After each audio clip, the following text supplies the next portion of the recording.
Dana White continues to spew nonsense about the UFC official rankings, and luckily at Dana White's Contender Series post-fight, he was confronted on the nonsensical statements he was making about moving Khalil Rountree up in the rankings because he lost to the champion.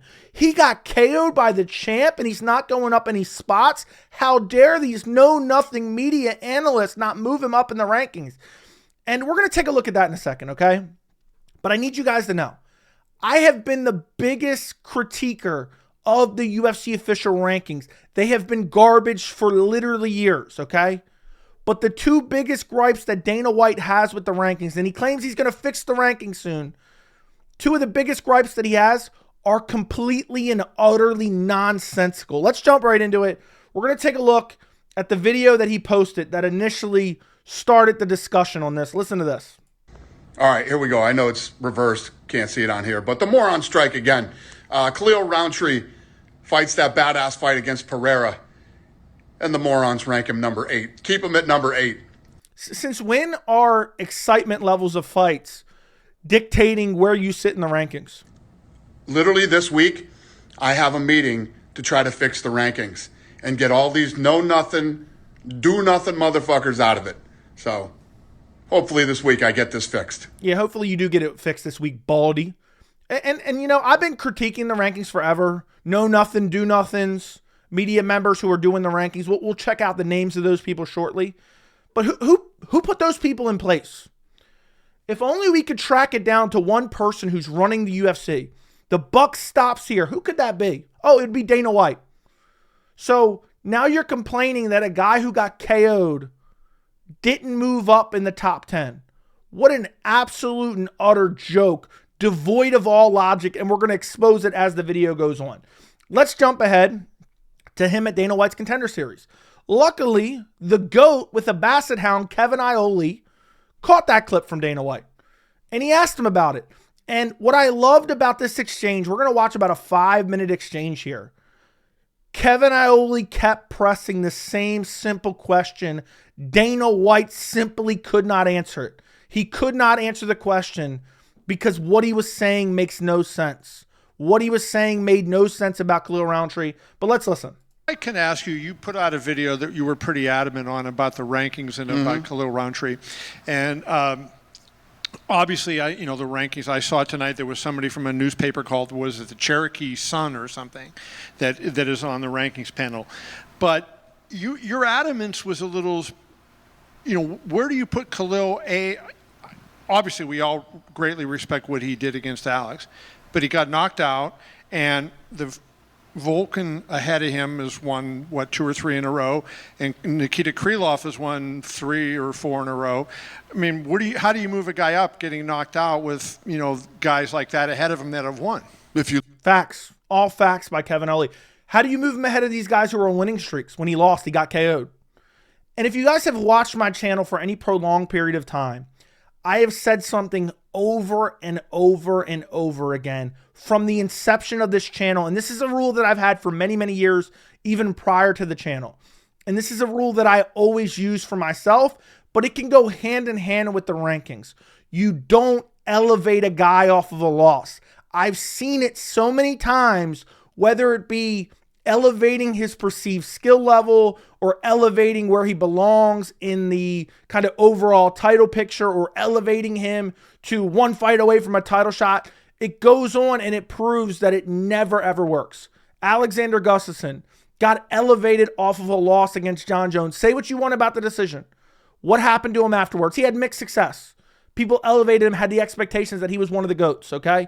You have, more recently, Steve Erceg got elevated off of a loss to Alessandro Pantoja. What happened to him against Kai Kara France? Okay, and again, I understand this isn't the rankings, but this goes hand in hand. Colby Covington is an amazing example. Got elevated off of 2 losses, 1 stoppage against Kamaru Usman. Well, he did well. He did well. Let's give him a participation trophy. Where did that end up? What did he do? What did he do against Leon Edwards? That's basically, he got a title shot against Leon Edwards. 1, because he's a Donald Trump sycophant, but because 2, he had those close fights with Usman. If it wasn't for Usman, he would have been champion. Okay, so we're elevating guys off losses. There's so many examples. This has been my concrete rule for ages and has never failed me. Dominic Reyes. Say what you will about the decision against John Jones. He got elevated off a loss. What happened? You have to elevate guys off a body of work. And at the end of the day, you have to elevate a guy off of an outcome.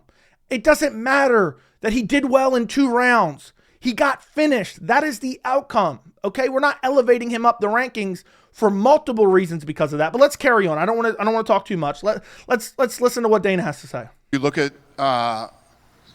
who Pereira has beat, right? And how he's beat him leading up to this fight. And then he beat Khalil the same way. He was winning on the scorecards when he got stopped. He was ahead on the scorecards. Stayed in the pocket, put on one of the greatest fights anybody's ever seen, and he stays at number 8. Yeah, I mean, seriously. Greatest fights anyone's ever seen? What? The fight was good, and oh, he's up on the scorecards. Oh, okay, it was 2-2. It was going to be 2-2 after 4. He overperformed. He never deserved a title shot, so let's move him up the rankings now. It's just I can't handle incompetence. I can't take it anymore. It's driving me crazy. And I can't let people that I don't believe know what the fuck they're talking about deal with the rankings anymore. I genuinely believe Dana White has power slapped so far up his ass, he doesn't have any logical assessment of what's going on in the UFC. Khalil Rountree got brutally KO'd, but man, he did a bang-up job. He had some moments. So let's elevate him in the rankings. Dana White essentially wants to give out participation trophies now. That's what he wants to do. And he's calling people who are like, you know what? I saw him get brutally melted in the 4th round. Let's bump him up in the rankings. What if I fight Pereira for 30 seconds, and the first 10 seconds I land 1 shot, and then somebody breaks it up? Do I get in the rankings now, or do I got to get a German Shepherd? It makes no sense. But let's continue to listen because Dana White doesn't answer the question. The question was, how do you move him ahead of Nikita Krylov and Volkan Ozdemir, who are on win streaks? And we're going to highlight why this is so problematic if you continue to elevate guys specifically in the rankings off of losses. Let's listen. I just can't do it. I have to figure out a solution. Tomorrow I have a meeting with a group of people that are coming to me saying they have the solution to this problem. And God, I hope they're right, because I'm going to change it. The media will no longer control the rankings in the UFC. Imagine being this angry because Khalil Rountree didn't move up off a KO loss. And by the way, I keep saying I hated the rankings forever. I have the biggest problem with the UFC official rankings. You don't believe me? Look at this. Here's 2 videos. This is actually like 2 years ago almost. The UFC rankings are an embarrassment. And then here's from 3 years ago. This is the 2nd month that I had a YouTube channel. 243 views. The UFC rankings mean nothing, which is facts, and it's still facts. And why do the rankings bother you so much, Dana? You don't give the rightful number 1 contenders title shots anyway. There's more undeserved title shots than deserved title shots nowadays. So why do the rankings even matter to you, Dana? You're a joke of the sport anyway. You make the sport a complete and utter joke. But let's continue. Let's carry on. Do you feel like it's fair? It would be Krylov and Ozdemir. What's right? not fair is for fighters to go in and do what they do and get KO'd. Get KO'd by the champion. Oh, you got KO'd by the champion. Is it fair to Volkan Ozdemir and Nikita Krylov? Dana will not answer the question. I believe he's followed up 1 or 2 more times on this too. just have people that are either lazy or incompetent fuck up their shit. Yeah, I'm not defending the rankings mostly. That I can't deal with anymore. Yeah, It's I driving don't want me to crazy. defend that overall ranking, but I'm just in this specific case because your adamance was a big part of it. And I just look at it, I go, Khalil got knocked out, and I guess your matchmaking said you thought he should have been ranked higher than number 8 to begin with, right? So when you made the match, is that fair to say that you felt that he was too low at the time you made the match? That's debatable. You don't know until they fight. You know, I love the way Kevin Iole handled this. By the way, I'll link Kevin Iole's channel down in the description. He went independent in the last year. Go subscribe to his YouTube channel. The fact that he says, look, Dana, stop zooming out and stop saying I'm defending the rankings. I am asking you specifically about this case. Let's not get into the weeds. Specifically in this instance, you have Volkan Ozdemir and Nikita Krylov. What about them? How do you rank Khalil Rountree off a KO loss above them? And he does not answer. He does not answer. He does not answer. The question is this: when we go into this fight, here's what everybody knew. Wow, this is going to be a great fight. Nobody thought oh, this fight's going to suck. It's going to be this, that, which people do a lot. People will judge a fight before it happens, which you can never do. It's been proven a zillion times over. But here's the thing. When the fight is over, now we know where he really sits in the rankings. No, we don't. No, we don't know. Where are you going to put him at number 1 for losing to the champion, but being competitive? He lost. He got KO'd. You're not going to jump him up the rankings, because he had 1 loss against Pereira. Pereira had injuries. Pereira was sick. There's a million other things that could have been going on. 1 loss means you get upgraded in the rankings? No. I mean, I just said this a week or two ago about Max Holloway and where he sits in the rankings. And I could literally go through the rank. We do it in matchmaking all the time. We sit in matchmaking, me, Sean, Mick, and Hunter, and we go, look at this, look at this. And then Tuesday's ranking comes out, and we go, here we go again. Has anyone ever seen the meme of a person riding a bike with a stick in their hand, and they stick the stick in the front wheel spoke, and then the bike falls over, and usually it's some variation of words, and basically at the end they're blaming somebody else? That is what Dana White is doing here. The UFC created these rankings. Maybe not specifically, but again, if you zoom out, the UFC has created these rankings. They have picked these media members who we will single out by name here shortly. And now he's complaining about it. Well, fix it then. Shut up and fix it. And by the way, what's his other gripe about the rankings? Oh, John Jones isn't pound for pound number 1. John Jones has won 1 fight in the last, 4 years? Since February of 2020, after he won against Dominic Reyes, he has won 1 fight. And this guy wants him ranked pound for pound number 1. But let's carry on. And it's something I need to fix. I need to stop bitching about it, and I need to fix it. Facts. You do need to fix it. But I don't trust that he's going to fix it in the proper way, because what he's complaining about, if he gets the fixes that he's been complaining about, then the rankings are worse off than they currently are. Can you give us a hint on what the system that you're talking about is about? No, I don't know yet. Oh, you haven't?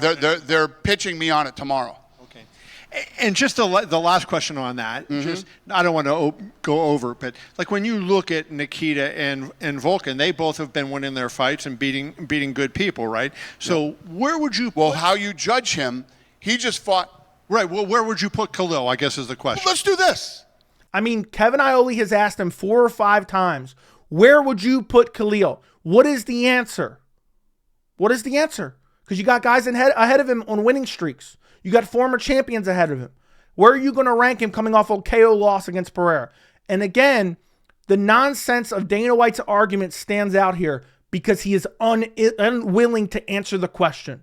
And it's so infuriating. It makes my head want to explode. The media says he's the number 2 pound-for-pound guy in the world. Pereira. Khalil was winning on the scorecards when he lost the fight. But he got knocked out. So if I go get knocked out by Alex Pereira, does that put me in the pound-for-pound rankings or the move me up in the light heavyweight rankings? Is that what happens? And let's just highlight why this is so problematic. There's more to this. We're going to listen to more of this. But let's go to Khalil Rountree, all right? Mr. Khalil Rountree Jr., who fights like Sean Strickland talks, and I do have to congratulate him on his performance. You know, it was a great performance, but nonetheless, he got KO'd, okay? So why would he move him up in the rankings? But let's see. He lost to Alex Pereira, okay? Before that, he's on a 5-fight winning streak, but he lost to Alex Pereira. He beat Anthony Smith, the dead body Anthony Smith. Let's take a look at the actual rankings, okay? You have Khalil Rountree sitting at number 8 still. That's where he was before. You have Nikita Krylov, Volkan Ozdemir. Now listen, I'm just going to focus on Krylov and Ozdemir because there's no way he should be ahead of Rakic.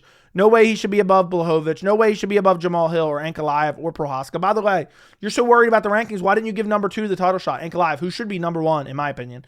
But that's besides the point. So let's take a look at Nikita Krylov. Nikita Krylov, okay?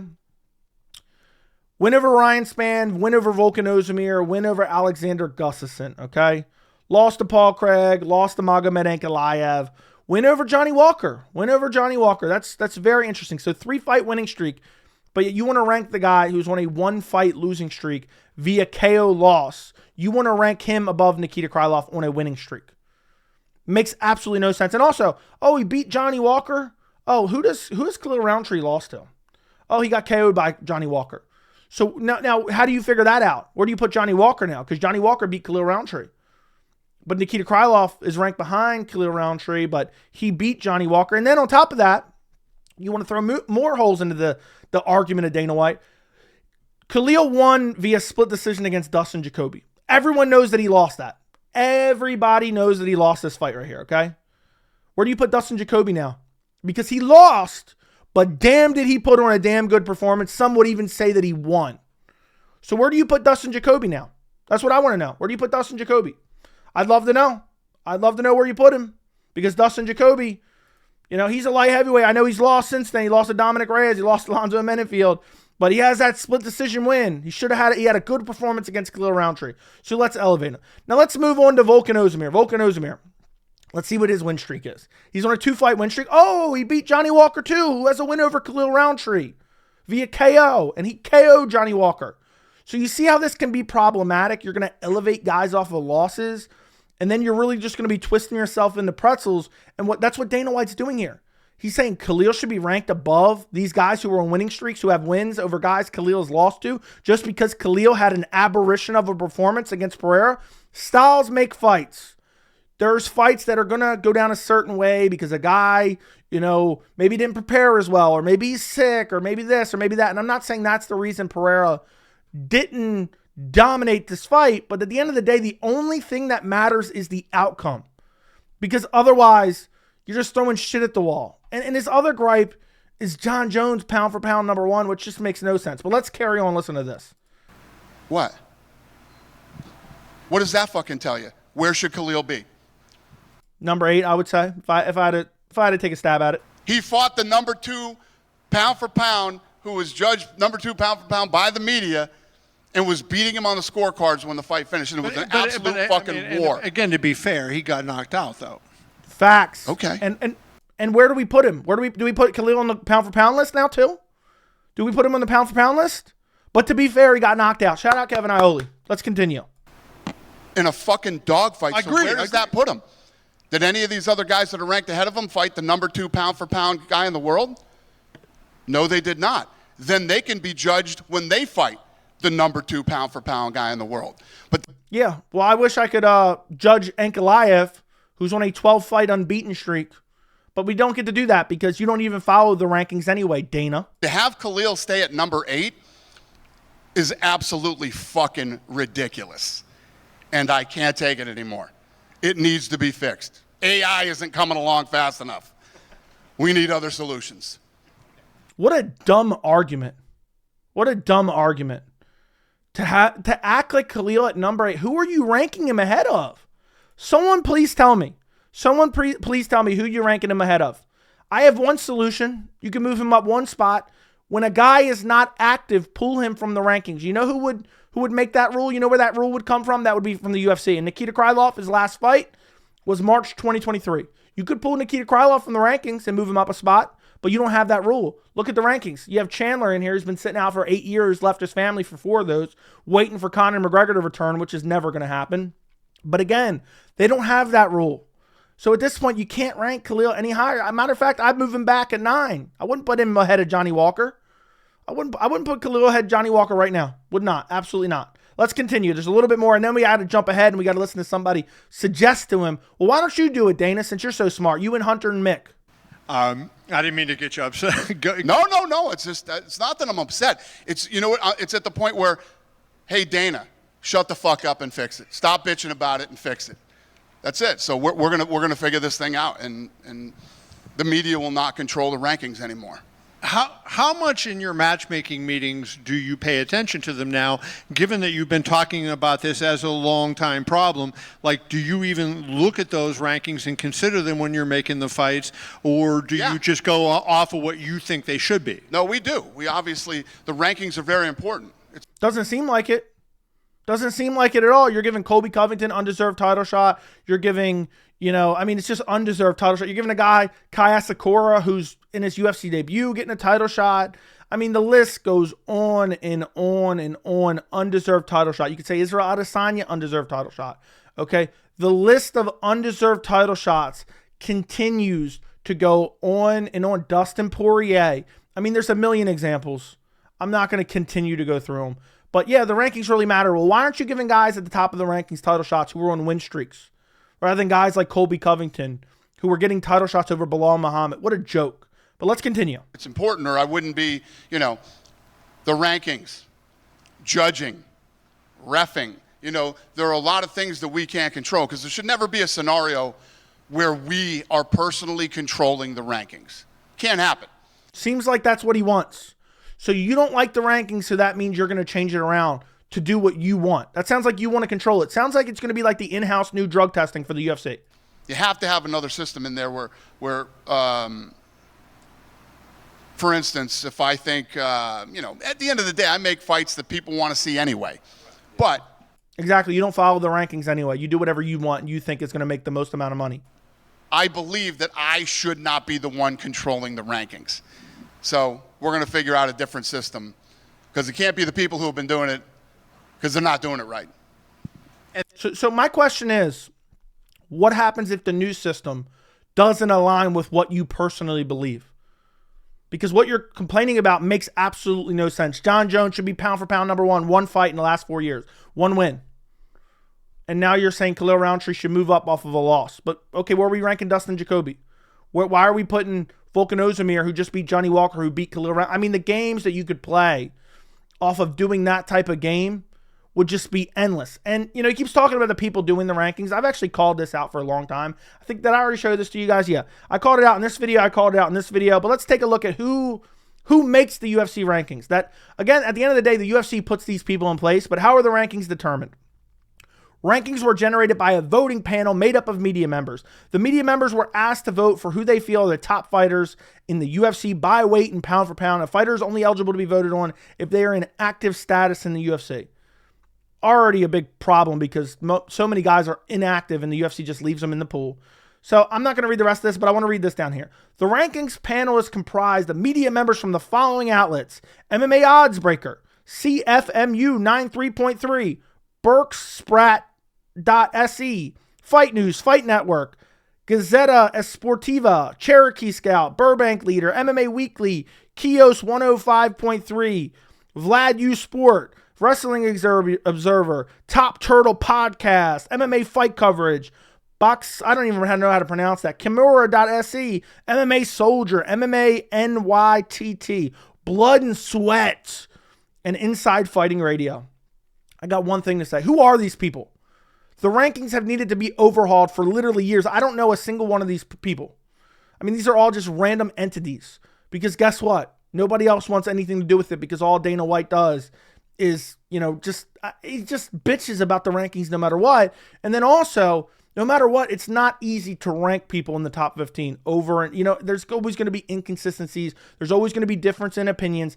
At the end of the day, what the rankings should mean is who is closest to a title shot. That's what it should mean. It doesn't necessarily mean, oh, well, this guy beat that guy. So it's not always going to work out perfectly. And no, regular media member is going to want to be thrown into this pool of media members, because then they're going to be lumped in. Well, oh, I do the rankings, even though I'm assuming it's added together and kind of averaged out, but I have no idea who these people are.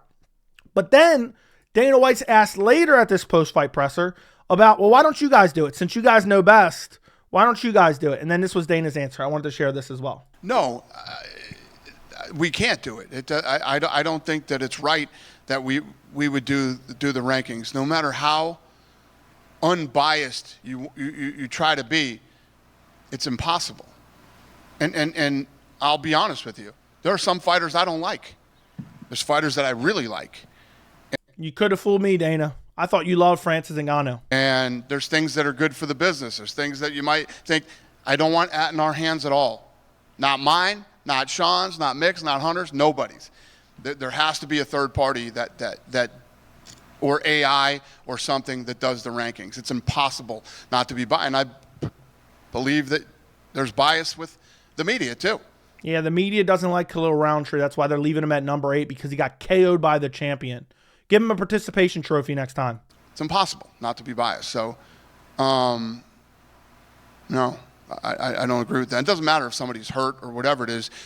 The fact that the last straw, the straw that broke the camel's back is this guy puts on this fucking performance and he's ranked number 8 still. It's just the fucking dumbest shit that I have ever seen in my, other than Max Holloway and 10 other fucking things I could throw at you. It's just dumb. Dumb. It's either dumb or lazy, or both. There's nothing worse than dumb and lazy. Yeah, I think you're just dumb, Dana. I think you just don't know what you're talking about, Dana. Baldy. Listen, if you go back to the rankings, I know there's a big glaring hole in the Max Holloway one that Dana has brought up. Max Holloway's number 8, Justin Gaethje's number 3. How does that make any sense considering Max Holloway brutally chinned Justin Gaethje? I would only assume that the majority of media members did not rank Max Holloway at lightweight because they assumed he was going back down to featherweight and that it was a one-off for a BMF title, which they'd be correct because Max Holloway is now fighting Ilia Topuria. So why should he even be ranked at lightweight right now? It makes no sense. If you're not competing in a weight class, if you have a fight scheduled for another weight class, then you should be pulled from the rankings. If you were inactive for over a year, you should be pulled from the rankings. If you lose a fight, you should not go up in the rankings. It's crazy that you even have to say this. But Dana White wants to throw a little bitch fit because, oh, I like Khalil Rountree and he overperformed. He didn't get KO'd until the 16th minute. Everyone thought he was going to get KO'd in the first 5. So let's elevate him above guys who have winning streaks. Well, the higher you go up the rankings, the closer you're supposed to be to a title shot. So how does that make any sense at all? And it's just crazy because he never gave an answer. Well, how do you rank him above these guys? Where would you put him, Dana? 4 or 5 times pressed by Kevin Iole, only to never give an answer. And what does it matter anyway? To be honest, I've given up on the rankings. I've argued with people saying, the rankings don't matter anymore. The rankings never mattered. Because guess what? Dana does whatever he wants anyway. It's like when you go to Popeyes, they say, hey, how can I help you? What do you want? Just give me whatever you want because that's what you're going to do anyway. That's just what you're going to do anyway. Dana, it doesn't matter if the rankings were perfect, logically sound everywhere because Dana and Mick and Hunter, Hunter went with more dinners with Francis Ngannou than anybody ever could have. They're going to do whatever they want anyway. And at the end of the day, they only do what's best for business. They don't care if a guy's on a 12-fight winning streak and the other guy's on a 4-fight losing streak. They'll give him a title shot just because they think it might squeak out a couple extra pay-per-view buys because all they care about is profit. So I'm hoping that somehow this ends up with some systematic changes to the ranking system. But he talks about judging and reffing. That is absolutely atrocious. That is far more important than the rankings. And I understand the UFC doesn't necessarily have anything to do with that, but they can definitely lobby for improvements in reffing and judging, which is systematically ruining the sport. It's far more important than these bullshit rankings that nobody gives a rat's ass about anyway. So let me know what you guys think down in the comments. Don't forget to like the video. Don't forget to subscribe to the channel. And thank you so much for watching.